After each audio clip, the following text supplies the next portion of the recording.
Quiero que el tiempo pase lo más rápido posible.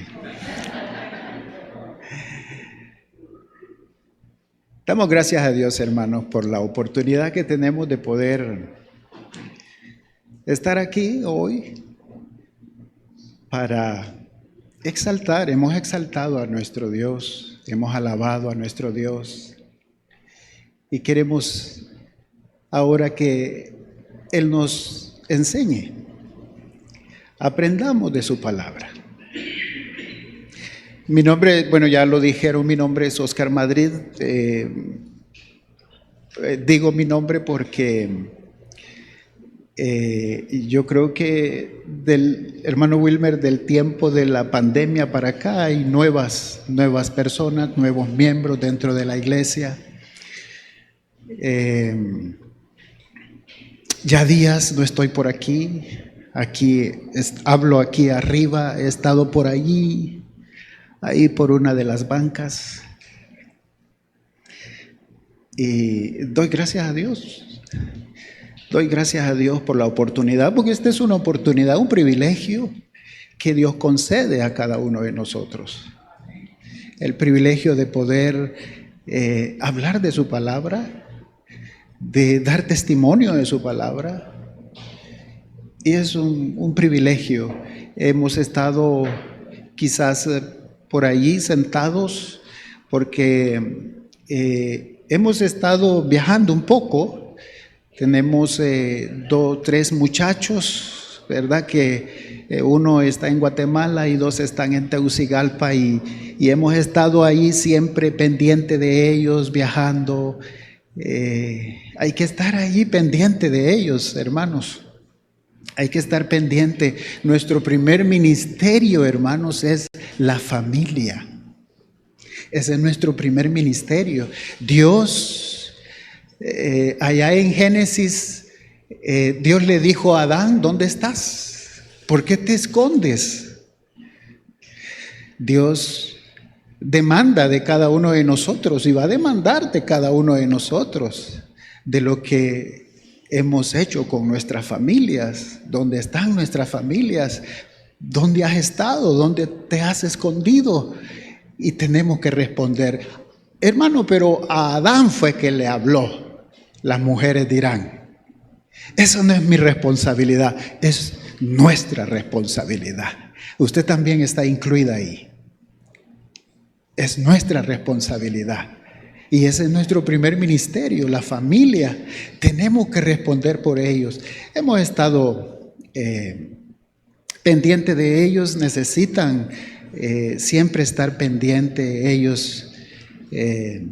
Nosotros debemos de estar pendientes de ellos, de nuestros hijos, enseñarles. A veces hay necesidad de corregirlos, de orientarlos, hasta que ellos, ¿verdad?, puedan salir, puedan volar, puedan ser responsables de sus actos. Bueno, ya son responsables de sus actos en cualquier edad en la cual ellos puedan discernir y saber realmente qué es el bien y qué es el mal. Pero necesitan de nuestra atención, nuestro cuidado. Así es que hemos estado por allí haciendo estas cosas. Hermanos, se me ha pedido que hablemos del pasaje que leyó la hermana y quisiera hacer un pequeño resumen de lo que el hermano Wilmer expuso, ¿verdad?, en la enseñanza del domingo pasado. Pablo llega a Jerusalén, venía con grandes alegrías, grandes expectativas de estar en Jerusalén y he recibido en Jerusalén, en la iglesia con mucho gozo, él con mucho gozo expresando lo que Dios estaba haciendo allá con los gentiles.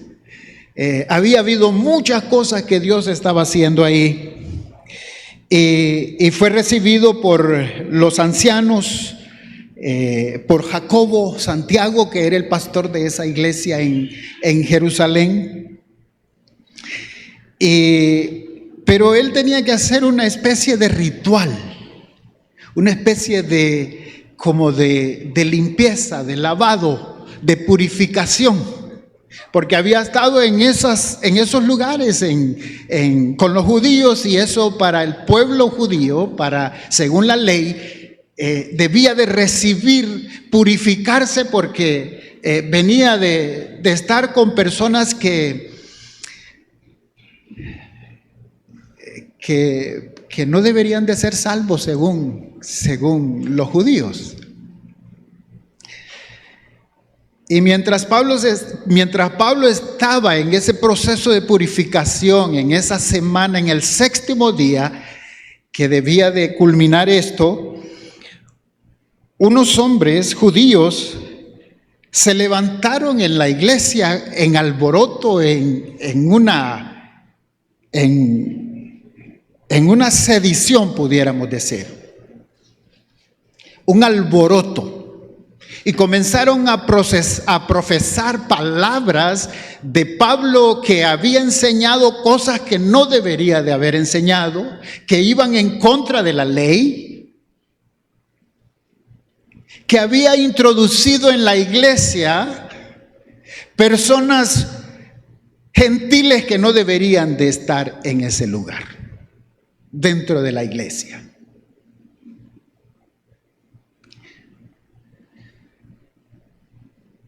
Y ese era el alboroto, el problema en el cual querían, voy a decirlo así literalmente, querían matar a Pablo. Lo querían destruir. Querían tomar su vida y matarlo, porque eso es lo que describe ahí el pasaje. No conviene que viva. No nos conviene que viva. Y lo tomaron y lo agarraron y querían apedrearlo, porque esa era la manera de poder, de que la ley decía que había que lapidarlo, había que apedrearlo. Y Pablo se ve envuelto en esa situación, y de manera que tuvo que venir el tribuno. El tribuno era una persona responsable, era parte de la ley, ¿verdad? De que ejercía un tipo de autoridad, de ley, dentro de la población, dentro de los plebeyos. Y tuvo que ir, ¿verdad?, con algunos soldados militares para poder controlar la situación. Y tuvieron que apresar, tuvieron que tomar a Pablo y llevarlo a donde estaba la cárcel. Pero Pablo, debido a esto, entonces Pablo hace una petición al tribuno y le habla en griego. Mire, Pablo era tremendo.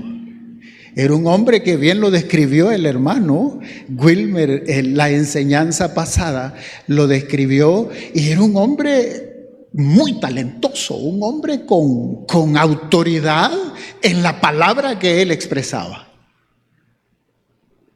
Como bien decía el hermano Wilmer, un hombre, así se describe, un hombre de mediana estatura, pequeño, algunos dicen que era calvo, ¿verdad? Tenía poco pelo, pero un hombre con un alto nivel social, de donde provenía, un hombre con talento, un hombre con decisiones propias en su vida. Bueno, el hermano lo describe bien, y Pablo, dentro de su defensa, comienza a decir, ¿sí?, comienza a decir al pueblo de quién era él,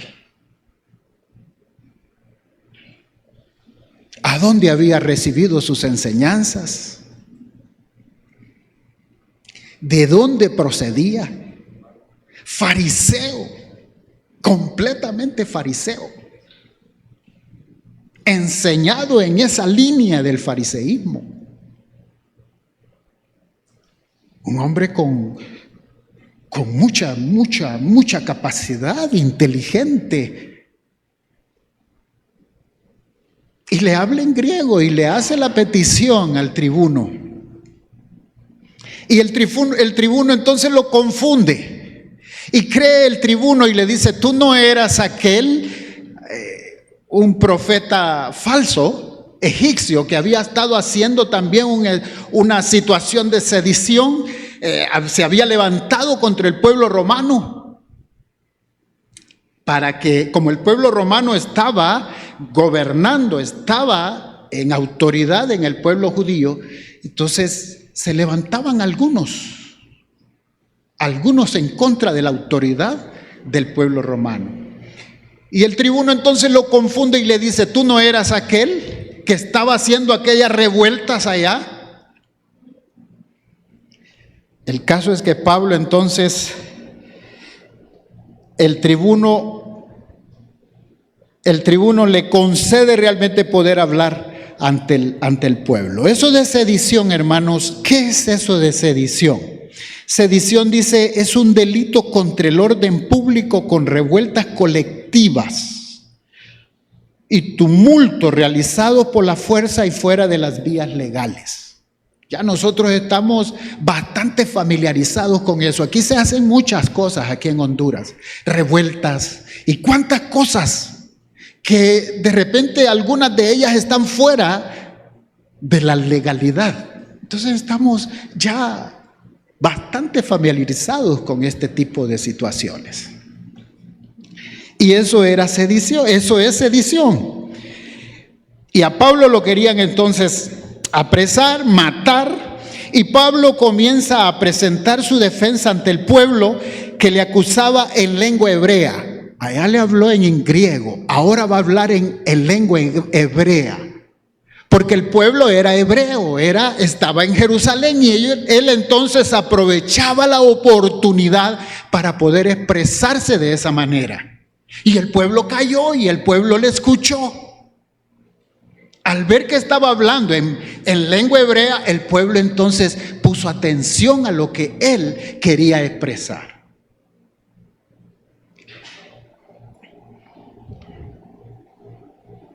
Y comienza a describir Pablo, comienza a describir todo su conversión, de cómo Dios se había presentado ante Pablo, de cómo había visto en el camino hacia Damasco cómo el Señor se le presentó y a través de una luz brillante, y escuchó la voz que le llamaba: Saulo, Saulo, ¿qué? ¿A quién persigues? Es a mí a quien persigue. Y Pablo expresa todo eso y comienza Pablo a hacer su defensa delante del pueblo. Y comienza a decir cómo fue su conversión.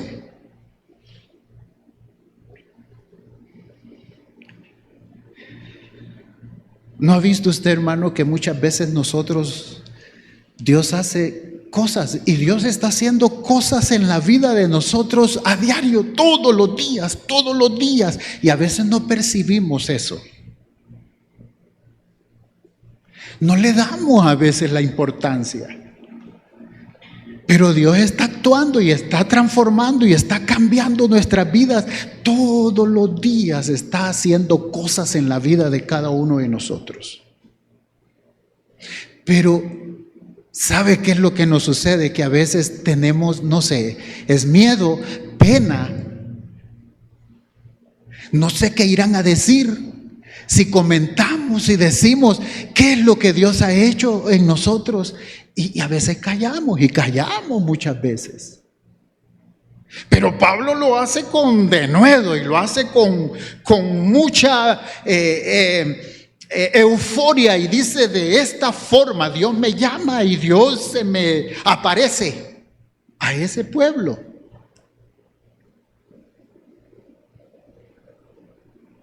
Yo creo que debemos de dar gloria a Dios. Él es el Dios exaltado, Él es el Rey, Él es el Señor. Él merece toda adoración y toda alabanza, y merece que a través de nuestras vidas, de lo que Él hace, sea glorificado Él. Y Pablo estaba glorificando a Dios a través de la forma en que Dios se había presentado y cómo Dios había cambiado la vida de él y lo había llevado a la prédica entre los gentiles. Dios es glorificado en eso. Yo creo que no deberíamos de callar. Deberíamos de expresar y decir, bueno, Dios ha hecho esto conmigo.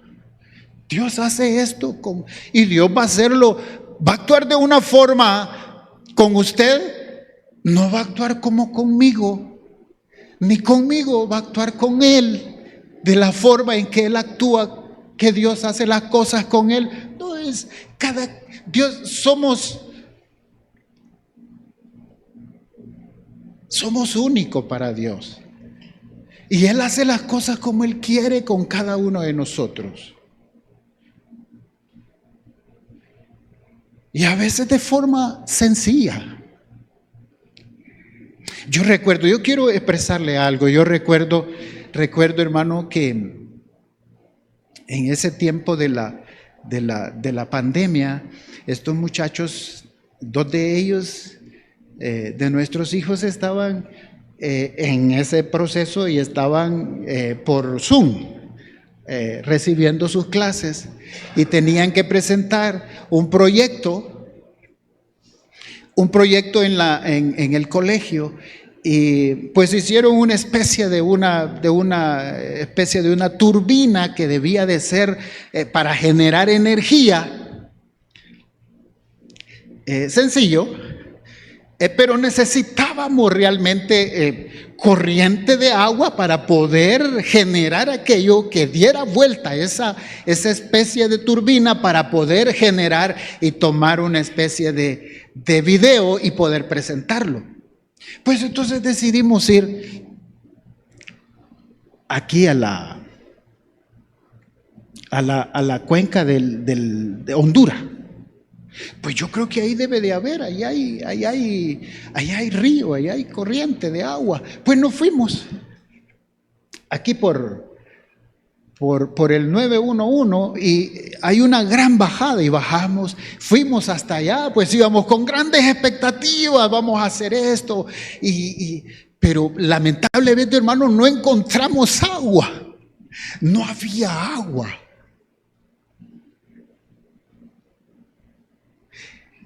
Esperábamos encontrar agua, pero no había agua. Y dentro de la represa un chorro bien mínimo lo que caía de agua.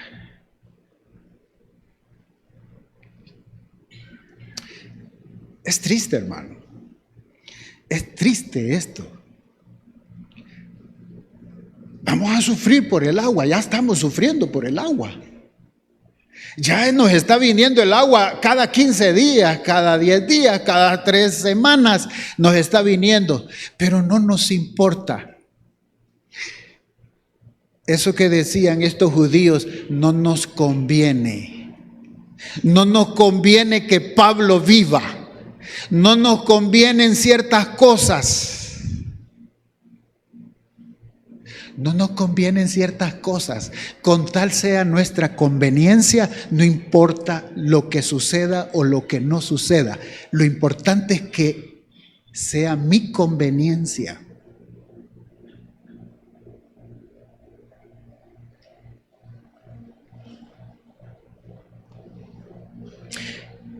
Pero ese no es el caso, lo que quiero yo comentarles. Cuando veníamos de regreso, porque vamos a tener que ir a otro lado porque no hay agua aquí. Entonces veníamos de regreso y habían arreglado ese trayecto, esa carretera, la habían arreglado, la habían raspado y esa bajada no nos percatamos, bajamos bien sin ningún problema. Sin ningún problema bajamos. Pero cuando veníamos de subida, hermano, allí era el problema, porque estaba floja la tierra. Y el carro que tenemos es un carro sencillo, no es doblado, es un carro sencillo. Y íbamos hacia arriba y no pudimos. Y más bien que el carro se iba para atrás y iba a caer en la hondonada, en el paredón. Y ya preocupado.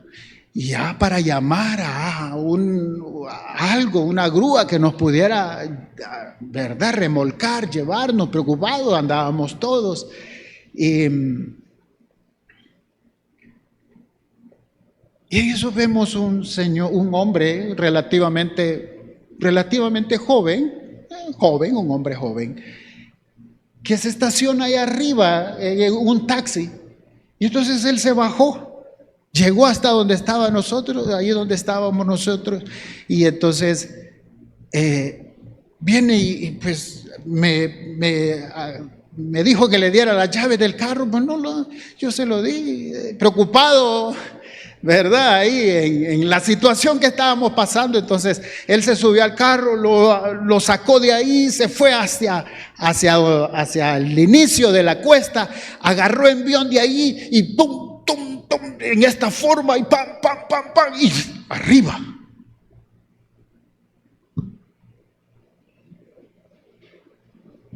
Y nos dio la curiosidad a mi esposa de decirle, ¿y quién le dijo? No, yo andaba dejando una señora en el 911, ahí andaba dejándola ahí de alguien que trabajaba. Y bueno, yo vine acá, me dice, vine ahí porque ahí está la institución esta, y luego se camina un poco y allá está el inicio de la cuesta. Hermano, Dios hace cosas sorprendentes. Dios hace cosas que a veces no le tomamos la importancia en nuestra vida. Y es importante dar testimonio porque Dios es glorificado en lo que Dios hace cada día en nuestras vidas. Y hace cosas. Si yo le contara cuántas cosas.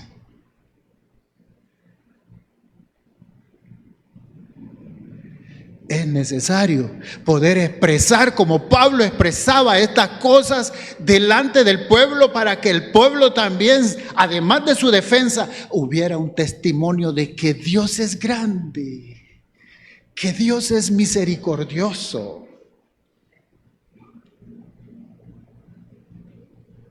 Allá estaba mi carro, hermano, con las llantas de atrás subidas en un poste ahí por Azonplaza, porque estaba en el taller y le habían cambiado las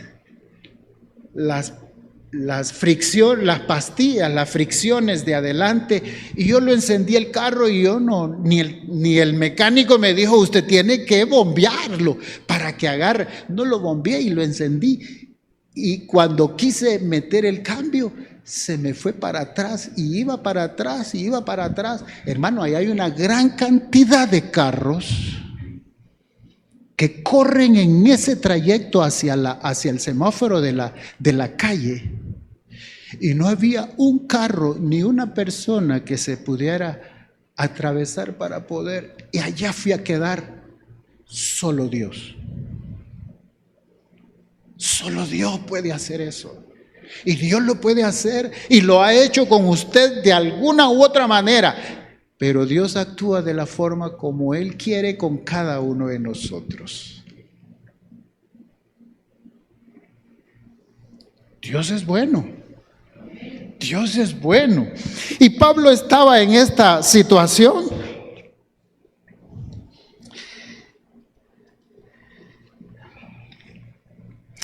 Y dice el pasaje: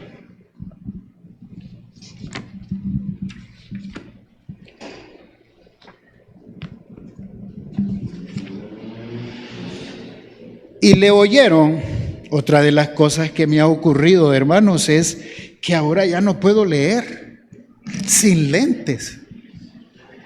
En este tiempo, fíjese yo, y le oyeron hasta la palabra, Hechos 22.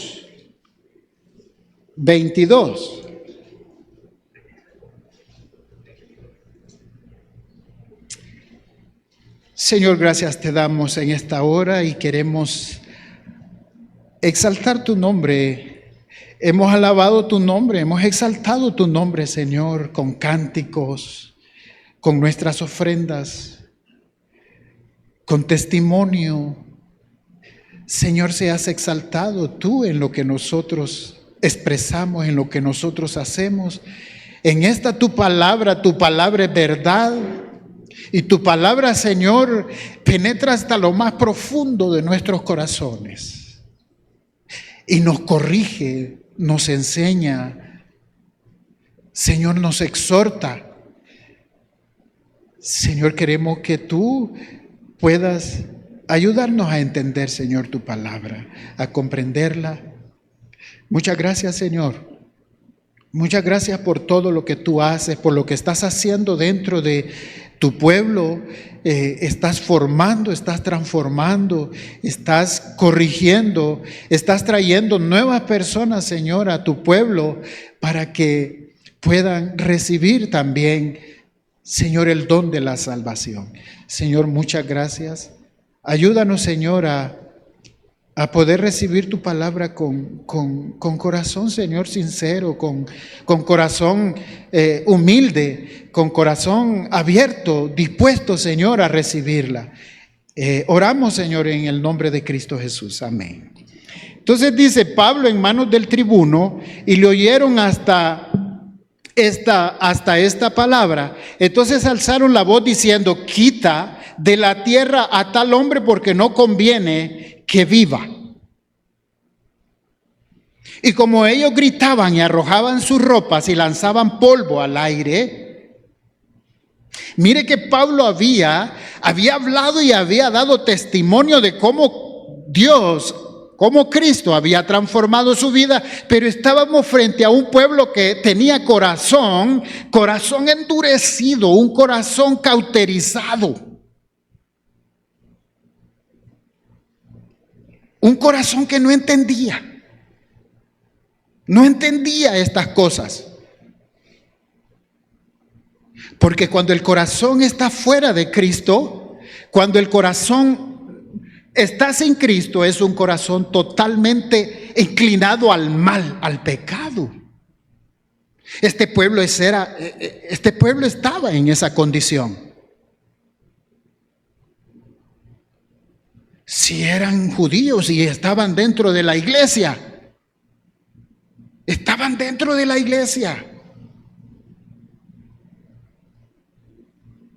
pero querían tomar la vida de Pablo y querían quitarla porque no convenía, no entendían.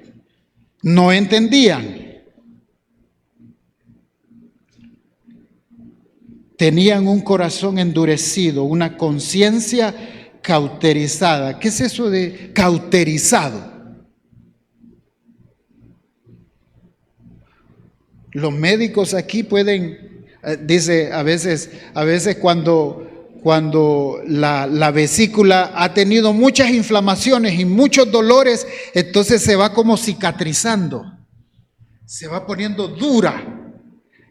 Y es más difícil, el cirujano tiene que trabajar más para poder quitarla. ¿Y por qué? Porque está muy cauterizada, está muy dañada, se inflamó y luego al desinflamarse entonces comienza como a endurecerse.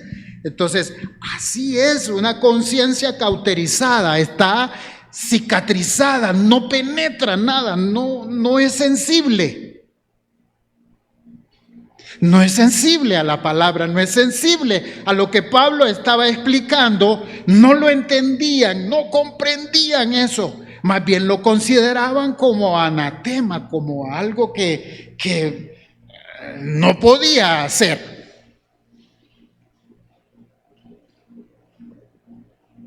Y Pablo les había explicado bien y les había dicho cómo Dios le había traído a los pies de él, pero ellos no entendían eso. Pero no importa, esto es igual, hermano, como en aquel entonces es igual actualmente. Es igual. El pueblo está cauterizado, el pueblo no tiene una conciencia limpia. No está abierto su corazón para entender. Pero nosotros, nuestra misión es, como la misión de Pablo, hablar de la palabra de Dios. Nuestro propósito y nuestro fin no es que ellos entiendan.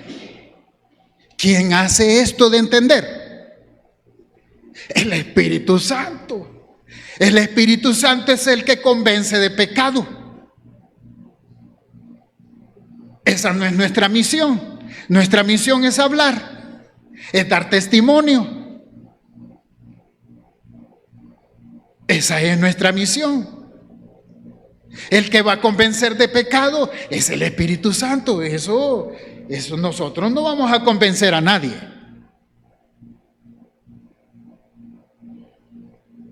Es el Espíritu Santo quien trabaja en el corazón de cada una de las personas, redarguyéndole, convenciéndole de pecado, convenciéndole de su condición.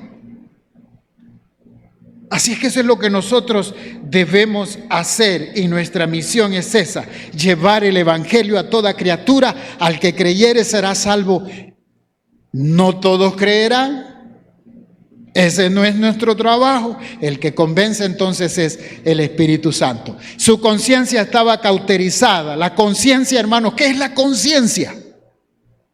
La conciencia es el conocimiento moral dado por Dios dentro de cada uno de nosotros. Es eso que a veces decimos, es esa vocecita. Es la vocecita, dice. Es la conciencia. Nosotros decimos, es el Espíritu Santo que vive en nosotros. Es el Espíritu Santo que nos está redarguyendo. A veces cuando cometemos cosas, inmediatamente nos redarguye y nos dice, no es así. Esta es la forma. Esta es la forma de hacer las cosas.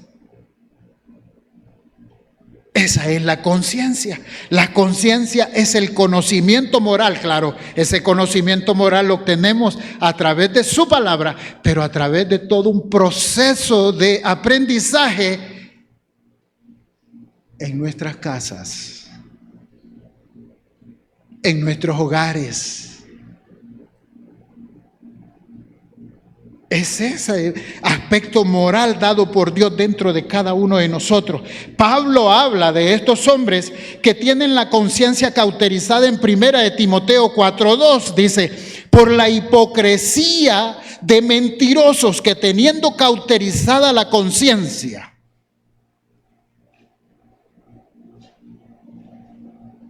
Le escribía Pablo a Timoteo porque dentro de la iglesia habían personas en estas condiciones. ¿Por qué? Si nosotros leemos ahí un poco más, dice en 1 de Timoteo 4:2,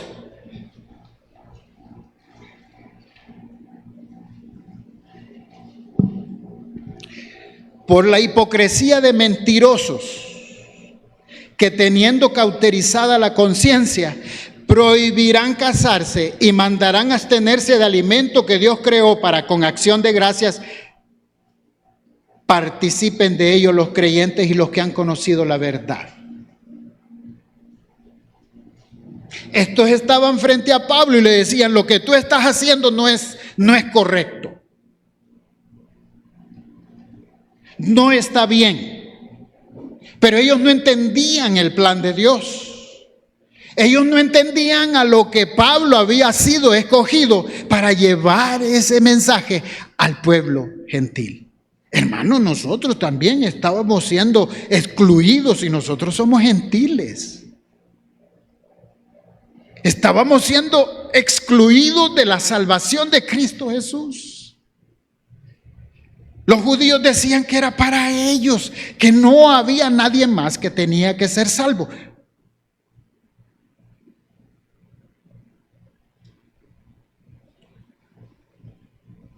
Pero nosotros estábamos siendo excluidos también por cosas vanas. No comas de esto, no hagas esto, no hagas lo otro. Por eso querían matar a Pablo.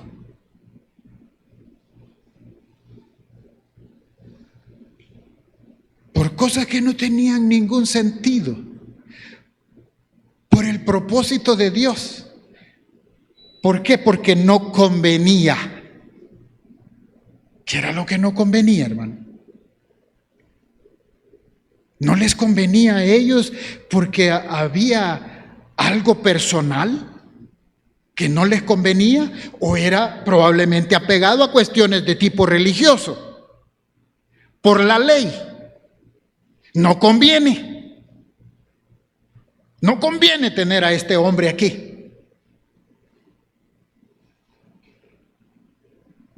A veces anteponemos nuestras conveniencias a la conveniencia de Dios. Y no debe ser así.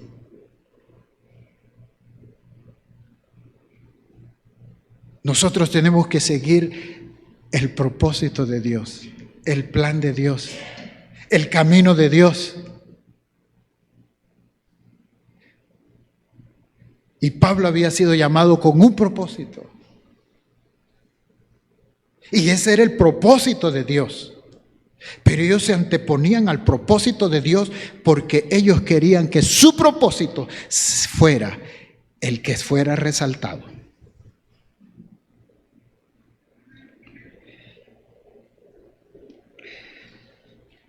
Debemos revestirnos, hermanos, que el Espíritu Santo, el Señor, nos revista de una conciencia limpia. Pablo manda a Timoteo a tener una buena conciencia en 1 de Timoteo 1:5. Pues el propósito de este mandamiento es el amor nacido de corazón limpio y de buena conciencia y de fe no fingida. La buena conciencia nos hace distinguir entre el bien y el mal, pero yo diría también que nos hace distinguir entre el propósito de Dios y el propósito o el camino de nosotros. Esa fe no fingida, ese amor nacido de un corazón limpio. No, si estos tuvieran un corazón limpio, no estuvieran, hermanos, estos hermanos o estas personas, ese pueblo que estaba ahí queriendo destruir a Pablo, si ellos tuvieran un corazón limpio, no estuvieran en esas condiciones. Pero pesaba más la ley que el propósito de Dios.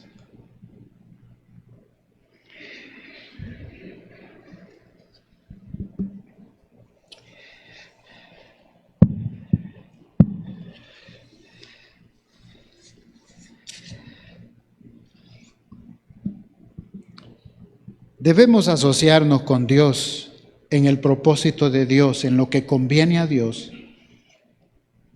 y no lo que nos conviene a nosotros. Y tiraban polvo, dice. Y tiraban polvo. Una práctica judía que el pueblo hacía, ¿verdad? Se rasgaban sus vestidos, sus ropas las rasgaban y las tiraban ahí a los pies. Y empezaban a tirar polvo sobre sus cabezas, dice, al aire, dice. Práctica judía, tradicional, significaba realmente una repulsión, una indignación.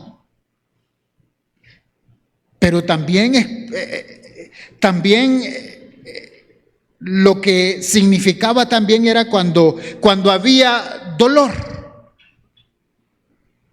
Había quebranto, como cuando los amigos de Job vieron que estaba enfermo y ellos llegaron a donde estaba él y se rasgaron sus vestidos y tiraban también polvo sobre sus cabezas,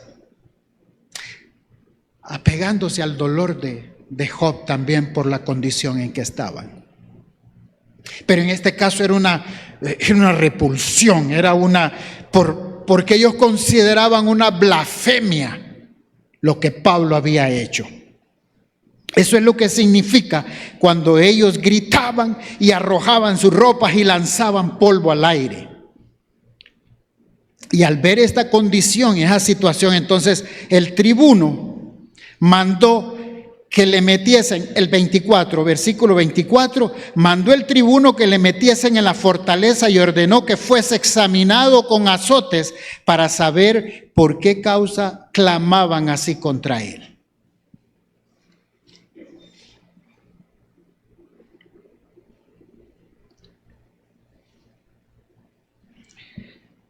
Pero cuando le ataron con correas, ¿verdad? Porque fue y lo que quería el tribuno era que fuera azotado, atado y azotado. Lo ataban de una manera que cuando era atado estiraban su cuerpo, ¿verdad? Lo estiraban para que la flagelación que era hecha con bandas de cuero, que en la terminación de cada banda tenía como especies de cuestiones de metal, cuestiones metálicas, o tenía como huesos, dice. De manera que cuando eran atados de esa manera y eran flagelados, penetraba tanto en el cuerpo de la persona y rasgaba tejido, rasgaba, a veces hasta se exponía tejidos más profundos, hueso, venas, etcétera, etcétera. Esto sufrió también Cristo Jesús. Cuando Poncio Pilato lo mandó solamente a que lo flagelaran, que lo castigaran, para después entonces soltarlo, porque no encontraba algo que lo condenara a Jesús. De esta misma forma fue flagelado Jesús, con estos instrumentos que dañaban el cuerpo de la persona de manera tremenda. Dañaba su cuerpo. Y eso era lo que le iban a hacer a Pablo. Cuando el tribuno dice, mandó el tribuno que le metiesen en la fortaleza y ordenó que fuese examinado con azotes para saber por qué causa clamaban así contra él.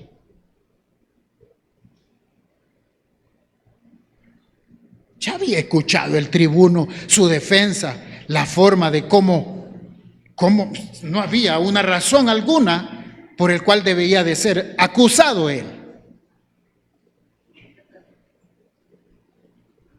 Pero vamos a examinarlo con azote, porque así lo vamos a ablandar, lo vamos a ablandecer. Entonces va a haber la manera de que él pueda exponer y pueda decir que es culpable.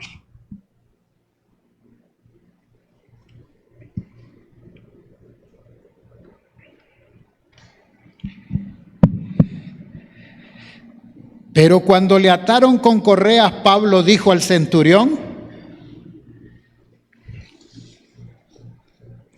que estaba presente: ¿os es lícito azotar a un ciudadano romano sin haber sido condenado? Que Pablo era tremendo, hermano. Un hombre que sabía usar los elementos y los momentos para poder defenderse, para poder evitar muchas situaciones que fueran en contra de él.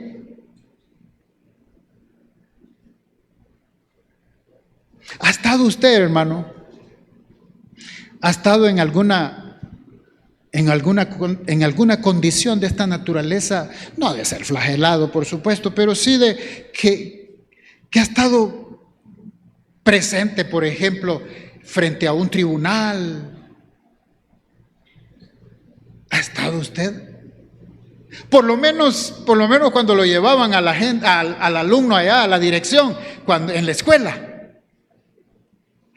Iba ahí todo preocupado, y delante de la directora y delante de la maestra, y solo le metían unos cuantos varazos. ¿Se ha visto usted así en esas condiciones? No debe ser nada bueno, nada bonito estar en condiciones de esa naturaleza.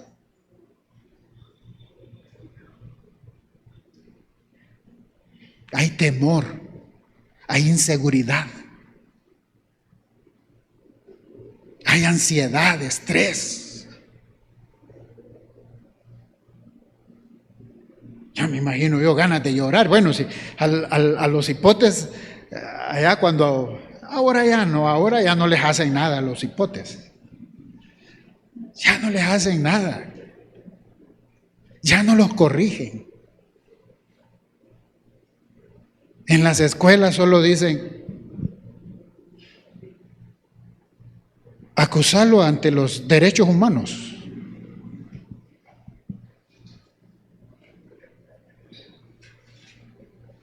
Acusar a tu papá y a tu mamá ante los derechos humanos. Y así hay muchos estudiantes que le dicen a un estudiante al otro, acusarlo, andar a los derechos humanos. Por eso tenemos una generación con conciencia cauterizada.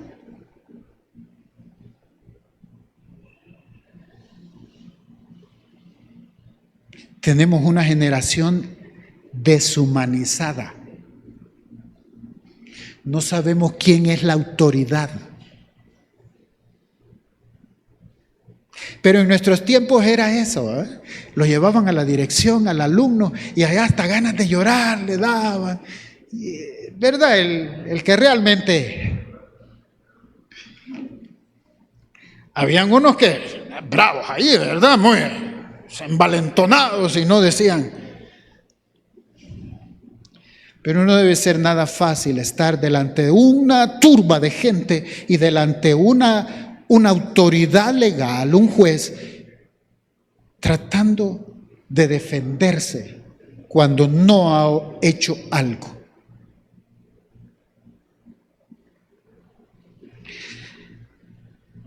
Y Pablo entonces dice, ¿os es lícito azotar a un ciudadano romano sin haber sido condenado?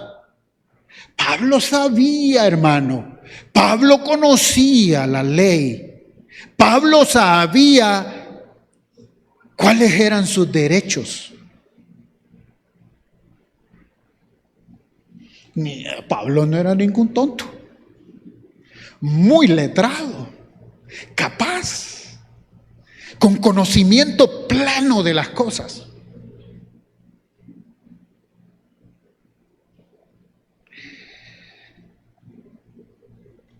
Cuando el centurión oyó esto, fue y dio aviso al tribuno diciendo, ¿qué vas a hacer? Porque este hombre es ciudadano romano. No sabían que era ciudadano romano. No sabían que Pablo era ciudadano romano.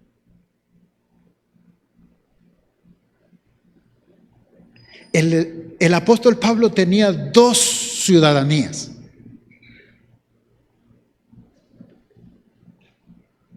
La ciudadanía romana de nacimiento, porque Pablo había nacido por eso le decían en Tarso, ¿verdad? Sí, en Tarso de Cilicia.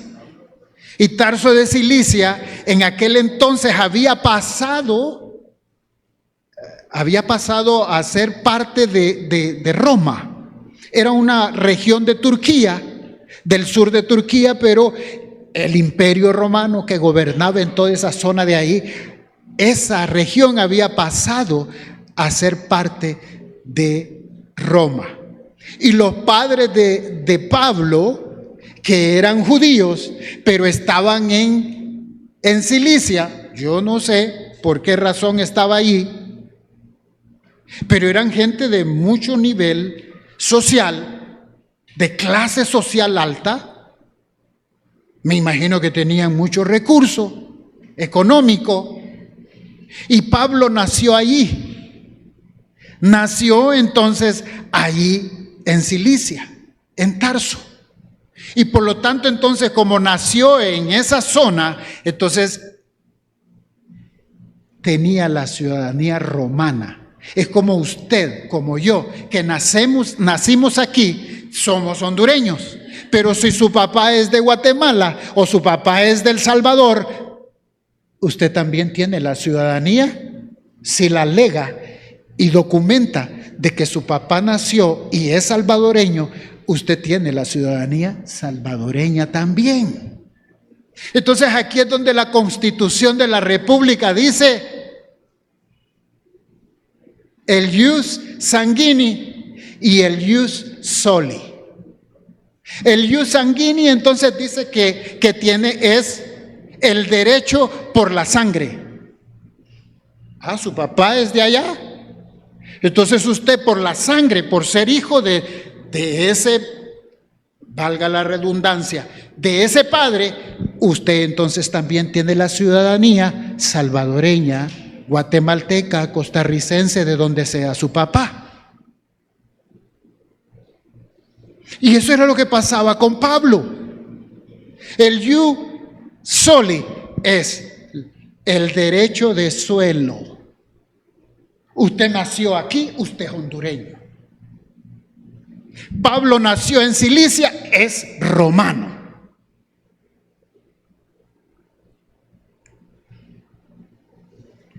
Por eso Pablo entonces obtiene esas dos ciudadanías. Como los padres eran judíos, hebreos, entonces también él era hebreo. Era judío, preparado, estudiado en Jerusalén, a los pies de Gamaliel, como bien lo decía Pablo en su defensa. Estos ciudadanos romanos, hermanos, tenían derechos como usted tiene derechos acá y como yo tengo derechos. Ellos tenían derechos. Y uno de los derechos que tenían estos romanos y los privilegios que ellos tenían era el derecho, como nosotros lo tenemos, de ejercer el sufragio, de votar. También tenían el derecho de apelar ante el tribuno o ante el Tribunal Supremo de Roma, en donde estaba el emperador. Por eso Pablo llega hasta esos niveles, porque él entendía todas estas cosas y conocía sus derechos. Pablo no se iba a dejar enrolar así nomás, engañar de esa manera. No podían ser castigados como la flagelación y la crucifixión. La crucifixión, hermanos, a propósito, la crucifixión no era un castigo de los hebreos. Esa no era la manera era apedrear, era lapidar. La crucifixión era de los romanos. Entonces ellos no podían ser castigados como la flagelación y la crucifixión. No recibían penas de muerte mientras no hubiera cometido traición. El apóstol Pablo entonces ejerció ese derecho como ciudadano romano mientras él predicaba el evangelio. Por eso entonces Pablo escribe eso y menciona estas cosas y dice: ¿os es lícito azotar a un ciudadano romano sin haber sido condenado? Cuando el centurión oyó esto, fue y dio aviso al tribuno diciendo: ¿qué vas a hacer? Porque ese hombre es ciudadano romano. Vino el tribuno y le dijo: dime, ¿eres tú ciudadano romano? Él dijo: sí, yo soy ciudadano romano. Respondió el tribuno: yo con una gran suma adquirí esta ciudadanía. Entonces Pablo dijo: pero yo la soy de nacimiento.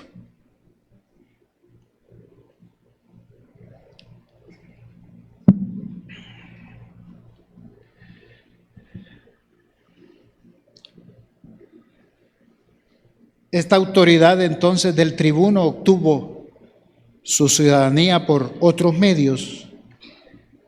Pablo lo tenía porque era romano de nacimiento. Tenía mayor valor incluso que el mismo tribuno. Y ellos desconocían esto y lo iban a flagelar. Y aprovechando Pablo esas condiciones, entonces nos enseña y nos dice: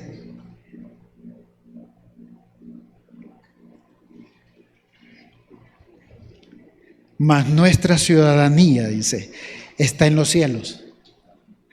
Su ciudadanía no es de aquí, hermano. Usted está pasando nada más.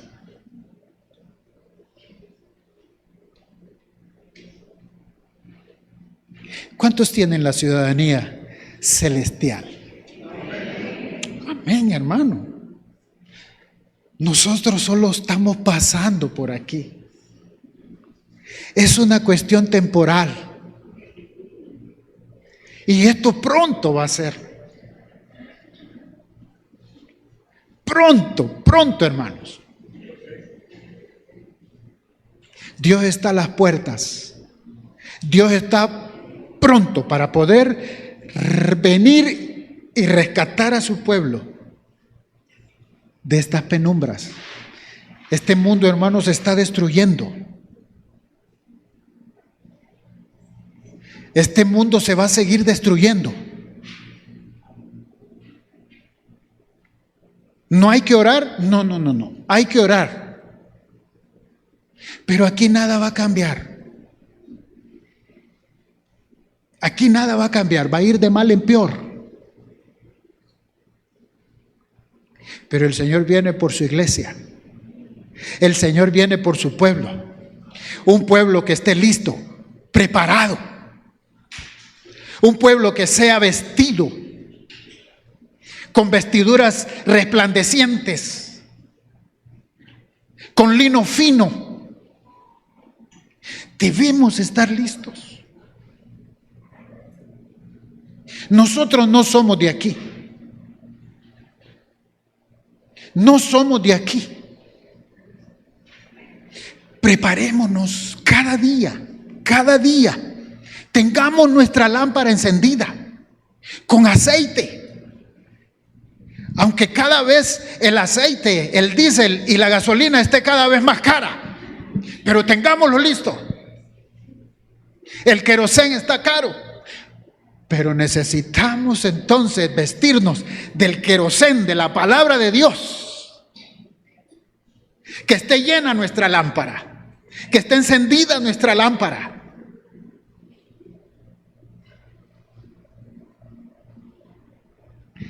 Que nuestras conveniencias aquí, hermano, aquí en este mundo, esto va a pasar. Esto aquí se va a quedar.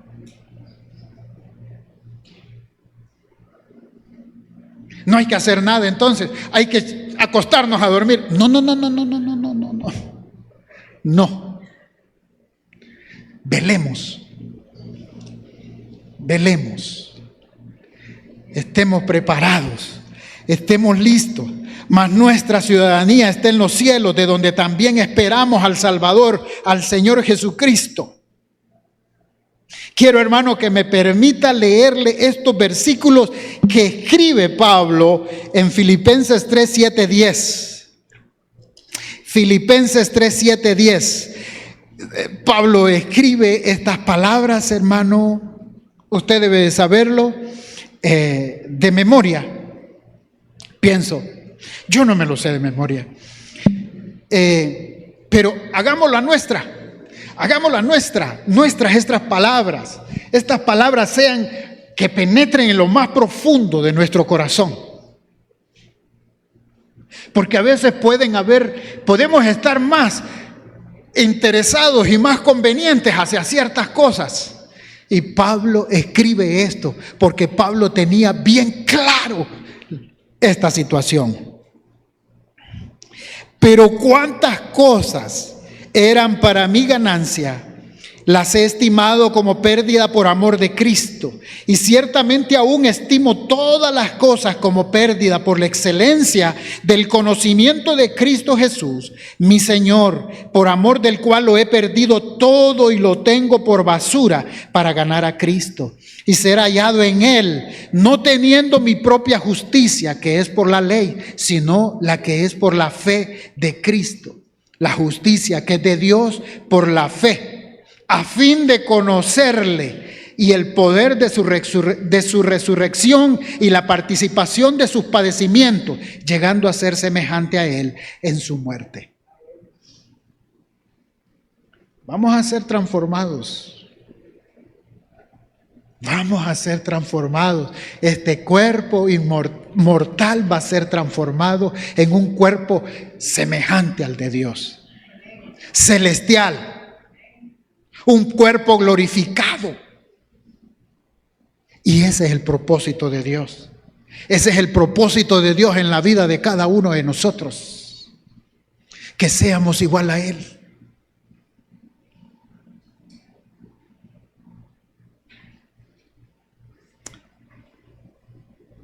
Señor,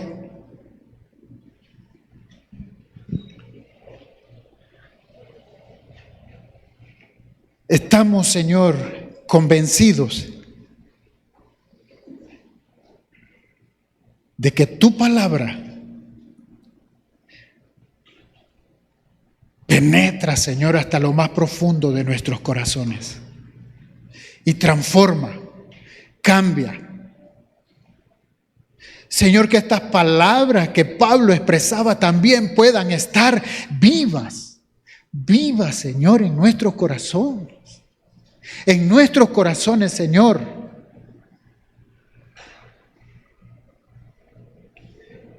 Que podamos nosotros también decir, todo lo he considerado como pérdida por el amor del conocimiento de Jesús.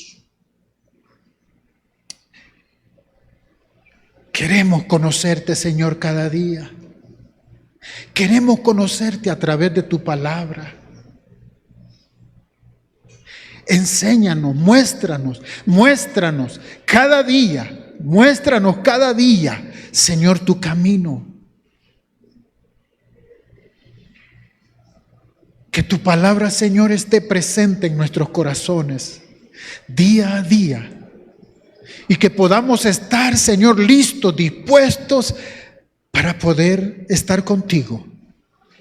El mundo, Señor, dice, eso no vendrá, ahorita no es. Y algo otros dicen, eso no existe. La venida tuya no existe. Pero cuando más ocurren estas cosas, Señor, cuando todos estén en sus deleites, vendrá tu venida. Queremos estar listos, Señor. Ayúdanos a no desmayar, a ponernos sobre la brecha y caminar y viendo al blanco que eres tú. Señor, danos las fuerzas para poder seguir adelante. Hay muchas cosas, Señor, que quieren apartarnos, que quieren atrasarnos, quieren oponerse, Señor, a nosotros, a tu propósito. Pero tú estás con nosotros. Tú estás con nosotros como poderoso gigante que luchas delante de nosotros. Señor, aquí estamos. Aquí estamos, Señor. Aquí estamos. Estamos dispuestos, estamos listos, estamos con corazones dispuestos a seguirte, a obedecerte, a dejar, Señor, lo que conviene de nosotros mismos para poder seguir la conveniencia tuya de tu propósito. Señor, gracias. Gracias por todo. En el nombre de Cristo Jesús. Amén. Señor, que el Señor le bendiga, hermanos, que la paz de Dios siga con cada uno de nosotros.